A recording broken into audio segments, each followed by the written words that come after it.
Brendam Docks is one of the busiest dockyards on all the island of Sodor. It's where ships and engines and cranes alike are busy day and night, every day of the year. But poor Cranky the crane never gets a nap. He never gets to sleep early. He works all the time. And his only company are the gulls that settle on his arm. So Cranky is always cranky.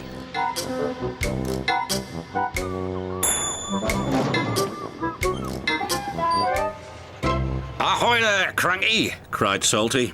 "Where have you been?" snapped Cranky. "And a good day to you too, Captain." Bill and Ben arrived for work, full of mischief. "Hurry up!" barked Cranky. "I haven't got all day." "You're no fun," grumbled Bill. "You wouldn't be fun if you were stuck up here," snapped Cranky. "So that's why you're cranky," said Bill. "You're lonely," said Ben. "I'm not," Cranky cranked. "So it's company you be needin'," said Salty. "Reminds me of a lonely old Grand Banks lighthouse keeper." "Not another one of your stories," cried Cranky.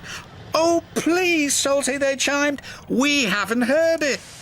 "'Twas in the middle of a wee naughty storm," Salty began, "the likes of which you see once in a lifetime."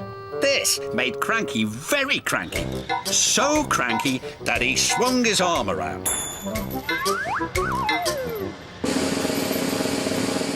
and dropped the pipes onto the tracks instead of the trucks.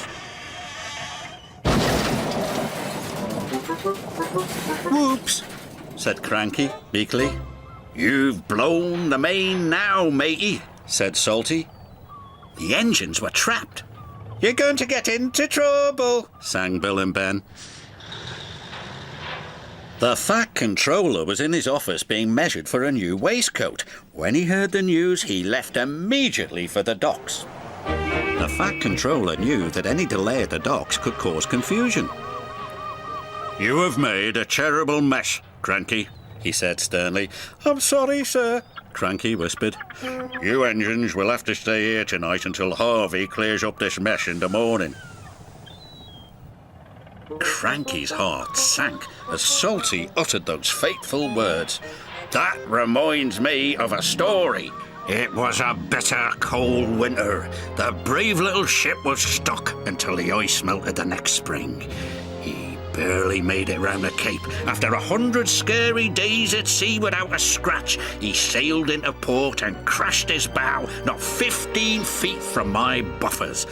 Luckily, no one was hurt." "Except my ears," wailed Cranky. Salty spent all night telling tales of powerful storms, daring rescues, and brave little ships. And when the sun rose, he was still talking and talking and talking. "I can't take any more," groaned Cranky. Harvey the crane engine arrived. "The Fat Controller sent me to help clear away this mess," he puffed proudly. Cranky was so pleased the engines would be going soon, he forgot to be cranky. "I'll never misbehave again," he promised, "as long as I don't have to listen to any more of Salty's stories." And after Harvey and the workmen had cleared the wreckage, Cranky worked hard all day.